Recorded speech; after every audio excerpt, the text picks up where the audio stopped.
For so long on this journey, we have spoken of the shadow in hushed tones.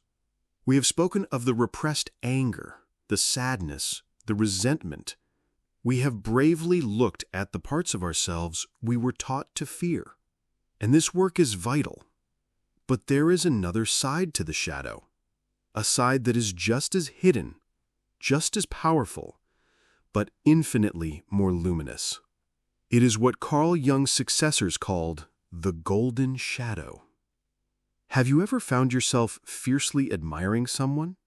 Perhaps it's a friend who starts their own business with bold confidence, or a public figure who speaks their mind without apology, or an artist who lives a life of unapologetic creativity. You look at them with a sense of awe, and perhaps a twinge of envy. You tell yourself, I could never be like that. I'm not that confident, not that brave, not that talented. I have felt that exact feeling, a deep admiration for others that was tinged with a quiet sadness for what I felt I lacked. But what if that admiration is not a sign of your deficiency? What if it is a mirror? What if the brilliant qualities you see in others are actually the dormant, exiled parts of your own magnificence? The golden shadow is the repository of all your highest potential. It is the confident leader you were told was too bossy, the passionate artist you were told was impractical, the joyful, spontaneous adventurer you were told was irresponsible. It is every powerful, beautiful, and brilliant part of you that you had to hide away in order to be nice, to be humble, to fit in.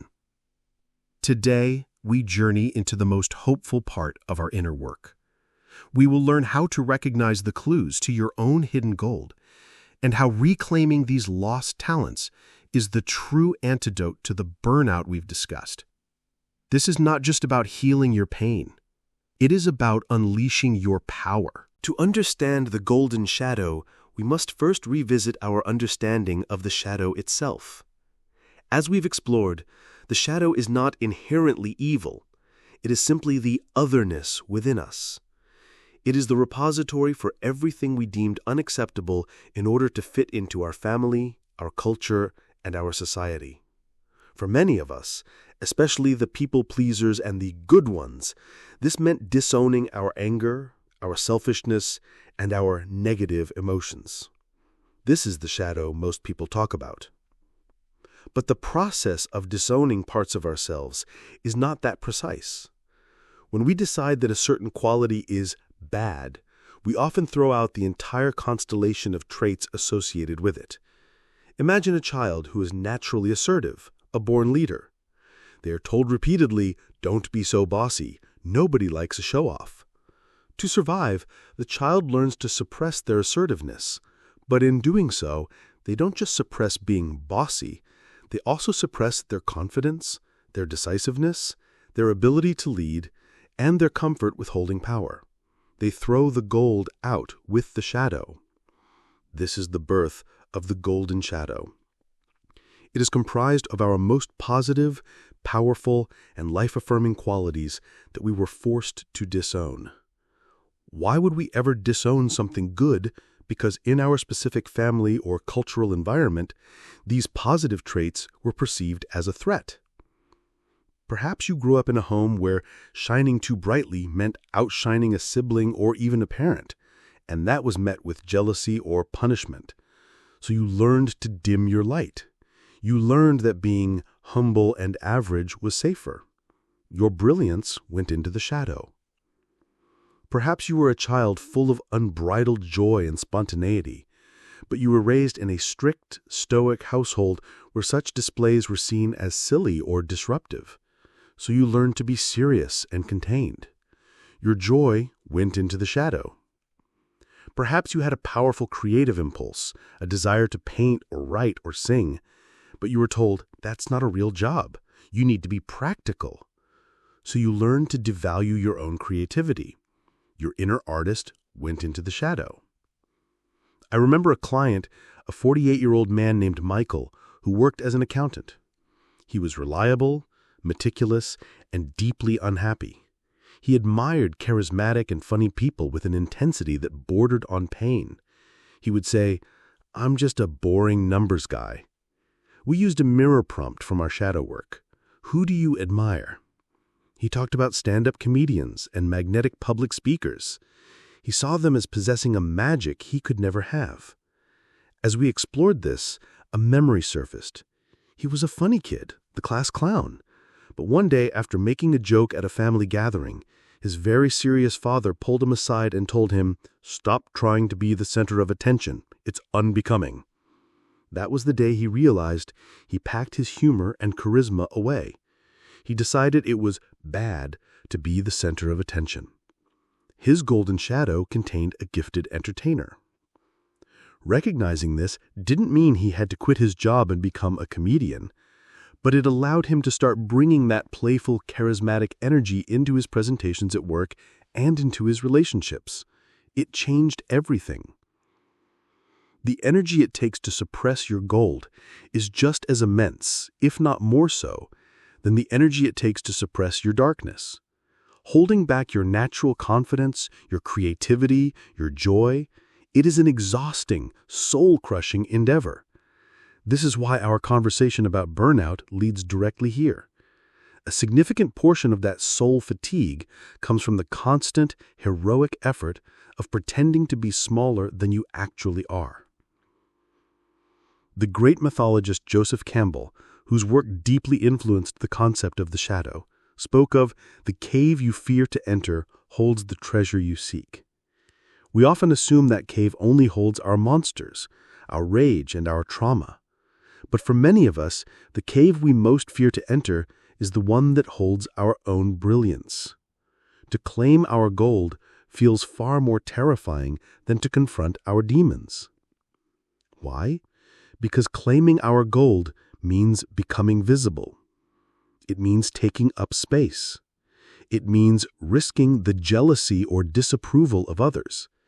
It means letting go of the familiar, safe identity of being the humble, nice, or unassuming one. It requires a level of self-worth that many of us were taught we didn't deserve. It feels arrogant. It feels dangerous. It is often easier to face our flaws, which we are all too familiar with, than to face our own magnificence. Pause with me here. What positive qualities have you been taught to see as negative? Is your decisiveness called bossiness? Is your passion called too intense? Is your need for beauty and art called frivolous? Is your joy called childish? These are the first clues. These are the whispers of your golden shadow, calling to you, inviting you to reclaim the most powerful and vibrant parts of who you are. This is not about building an ego. This is about coming into your wholeness, a core tenet of Carl Jung's work. It is about allowing your full light to shine. So, how do we begin this treasure hunt? How do we start to see the gold we've hidden from ourselves? Unlike the dark shadow, which often announces itself through disruptive emotions and projections, the golden shadow is more subtle. It speaks in whispers of admiration, in pangs of envy, and in the quiet longing of our daydreams. We must learn to listen in a new way. I want to share with you two powerful tools for this discovery: the mirror of admiration and the map of envy. Let's begin with the first tool, the mirror of admiration. This is one of the most joyful forms of shadow work. The practice is simple. Take out your journal and make a list of at least 3 people you genuinely admire. They can be people you know personally, historical figures, or characters from fiction. Be specific. Don't just write Oprah. Write down what it is about Oprah you admire. Is it her ability to connect with anyone? Her business acumen? Her spiritual depth? I did this exercise, and one of the names on my list was the poet Mary Oliver. What I admired was her profound attention to the natural world and her ability to live a simple, contemplative life dedicated to her art, seemingly without concern for fame or fortune. For a long time, I thought this was just an appreciation of her work, but as I sat with it, I realized it was a mirror. It was reflecting back to me a deep, disowned part of myself, the contemplative naturalist, the part of me that yearns for a simpler, quieter, more nature-focused existence. I had exiled this part of myself because I believed it was unproductive and not ambitious enough. Seeing it in her allowed me to begin seeing it in myself. Your list of admired qualities is a direct reflection of your own hidden gold. The confidence you admire in a friend is your own confidence waiting to be claimed. The creative freedom you see in an artist is your own creativity longing for expression. The sharp wit you admire in a comedian is your own humor packed away in the attic. This is a core concept in Jungian psychology. The psyche strives for wholeness. When a part of us is disowned, the psyche will project it outward onto others so that we can see it, be drawn to it, and eventually reclaim it. Admiration is your soul trying to show you a picture of your own forgotten face.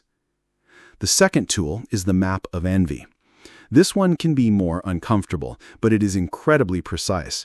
While admiration is a gentle pull towards our gold, envy is a painful, burning sign that we are standing right on top of a buried treasure chest. We are taught that envy is a terrible, shameful emotion, but in shadow work we see it as pure information. It is a loyal, if painful, messenger. Think of someone you feel a pang of envy towards. Not just mild jealousy, but that deep, uncomfortable, I wish I had that feeling. A former colleague of mine, a 40-year-old graphic designer named Jessica, confessed that she felt an almost unbearable envy for a friend who had quit her corporate job to travel the world.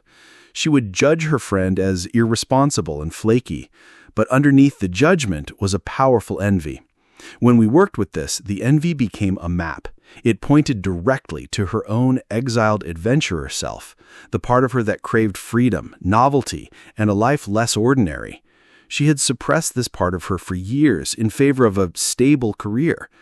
The envy was her shadow screaming for attention. Recognizing this didn't mean she had to quit her job tomorrow, but it empowered her to start small. She took a solo weekend trip. She signed up for a pottery class, something she'd always wanted to do. She began to feed her adventurer self, and the painful envy began to transform into joyful action. So, when you feel envy, do not shame yourself. Get curious. Ask, what is the underlying desire here? What unlived part of me is this person's life activating? The person you envy is not your enemy. They are your map maker. They are showing you precisely where your gold is buried. You do not want their life. You want the essence of what their life represents to you. The freedom, the creativity, the recognition, the peace. And that essence is a potential that lives within you. This work of seeing our gold in others is the beginning of a profound shift. It starts to heal the burnout that comes from self-suppression. When you recognize that the charismatic leader is a part of you, you stop spending energy feeling less than and start cultivating that energy in yourself. When you see that the carefree artist is a part of you, you stop wasting energy on envy and start dedicating that energy to your own creative projects, no matter how small. Pause with me. Bring to mind one person you truly admire. What is the single quality in them that shines the brightest for you? Now consider this possibility. That quality is not external to you. It is a seed within your own soul, waiting for your attention to help it grow. You have it too. This is the promise of the golden shadow. It is the journey of remembering the magnificent person you have always been. Recognizing your golden shadow is the first step. The next and most courageous step is to begin the process of reclaiming it. This does not mean you have to quit your job and become a stand-up comedian like Michael or travel the world like Jessica's friend. The integration of the golden shadow is rarely about dramatic, life-altering decisions. It is about small, consistent, and sometimes playful acts of invitation. It's about creating small, safe experiments to allow these exiled parts of you to come out and breathe. Let's say you've identified, through the mirror of admiration, that you have a hidden adventurer self. You admire people who are spontaneous and try new things. The old pattern would be to dismiss this as unrealistic. I have a mortgage. I have kids. I can't just be adventurous. This is the voice of the ego, trying to keep you safe in the familiar. The new way, the path of integration, is to ask a gentler question. How can I give my inner adventurer a small taste of freedom this week? Maybe it's not a trip to another country. Maybe it's just trying a new route home from work. Maybe it's ordering a dish you've never tried before at a restaurant. Maybe it's visiting a museum in your own city that you've never been to. I once had a client, a highly structured lawyer, whose golden shadow held a spontaneous artist. Her first act of reclamation was simply to buy a set of watercolors and a cheap pad of paper and to spend 10 minutes a week just making a mess of color, with no goal of creating a good painting. It was a small act, but it felt revolutionary. She was feeding a starving part of her soul. This process is about lowering the stakes. The inner critic and the fear of judgment are activated by big, risky moves, but they often don't know what to do with small, playful experiments. You can sneak these acts of reclamation past the guards you've posted at the gate of your own potential. Another powerful practice is to consciously embody the quality you wish to reclaim. Let's say you've discovered a confident public speaker in your golden shadow. The thought of giving a major presentation might be terrifying. So start smaller. In your next team meeting, can you challenge yourself to share just one idea with a little more conviction in your voice? Can you practice standing a little taller, taking up a little more space just for a moment? You are not faking it. You are practicing. You are sending a signal to your nervous system that it is safe to embody this energy. You are, in a very real sense, acting as if you already are this person, which, as Carl Jung would argue, is a way of calling that dormant archetype into being. It is also crucial to create a space to celebrate these reclaimed parts. For many of us, especially women, we were taught that celebrating our own strengths is a form of arrogance. We deflect compliments. We downplay our achievements. This is a form of self-suppression. To integrate your golden shadow, you must learn to receive praise both from others and from yourself. I invite you to start a gold journal. This is separate from your regular shadow work journal. In this journal, you only write down your strengths, your wins, your moments of brilliance. Did you handle a difficult conversation with grace? Write it down. Did you have a creative idea? Write it down. Did someone give you a compliment? Write it down and write how it felt to truly receive it. At first, this practice felt incredibly uncomfortable for me. It felt like bragging to myself. But over time, it rewired my brain to see my own value. It provided evidence to counteract the old story that I was not enough. This journey of reclaiming your golden shadow is the ultimate antidote to the burnout that comes from playing small. Remember, it takes an immense amount of energy to hold down your own light. When you start to allow that light to shine, even in small ways, you are not expending energy, you are generating it. Expressing your natural talents is energizing. Living in alignment with your authentic self is energizing. Each small act of reclamation is a deposit of pure life force back into your psychic bank account. Pause with me for a moment and imagine this. Imagine a life where you are not just managing your pain, but actively cultivating your joy. A life where you are not just setting boundaries against what you don't want, but are actively creating what you do want. A life where you feel the full spectrum of your being, your anger and your passion, your sadness and your joy, your vulnerability and your strength. This is not a fantasy. This is the promise of wholeness. It is the destination that the work of integrating your entire shadow, both dark and golden, leads you toward. You deserve to live this life. You deserve to be this whole. We began our journey into the shadow by bravely facing our pain. Today, we have taken a turn into the light. We have learned that the shadow is not just a cellar of our unwanted feelings, but also a treasure vault holding our most brilliant, powerful, and authentic qualities, our golden shadow. We've discovered that the energy drain we call burnout is not just from suppressing our anger and sadness, but from the immense effort it takes to hold down our own light.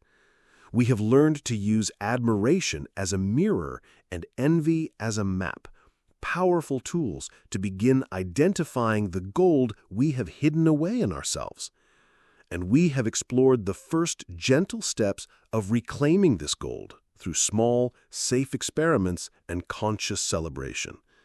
The most liberating truth to take with you is this: the magnificent qualities you admire in others are not a sign of what you lack, they are a sign of what you already possess. Your admiration is your soul's way of saying, "See, this is you too. This potential lives within you." I know it can feel terrifying to even consider this. The fear of being too much, too arrogant, or too visible is a powerful old story. But that story is not your truth. Your truth is that you were born to shine. The work of integrating the golden shadow is the work of giving yourself permission. Permission to be brilliant. Permission to be powerful. Permission to be joyful. It is the ultimate act of self-love, and it is the true path to a life of vitality and purpose.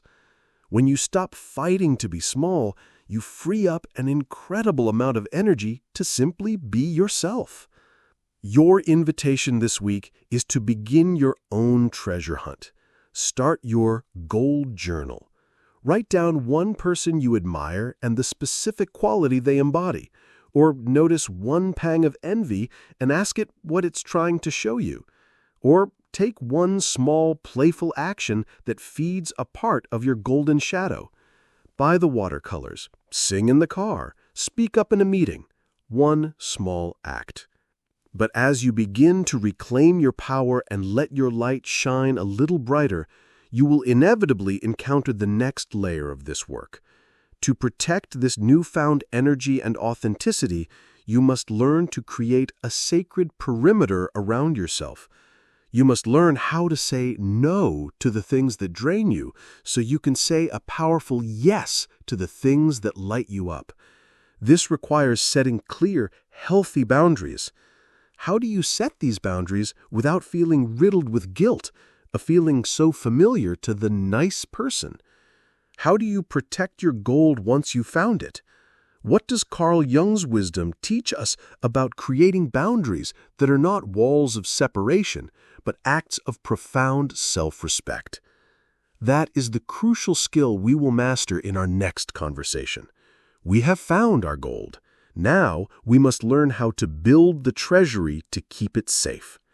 In the comments below, I would be honored if you would share one golden quality you suspect might be hiding in your own shadow. Is it a leader, an artist, a comedian, an adventurer? Let's create a space where we can celebrate the brilliance in each other. Thank you for having the courage to look at your own light. It is beautiful, and the world is waiting for you to share it.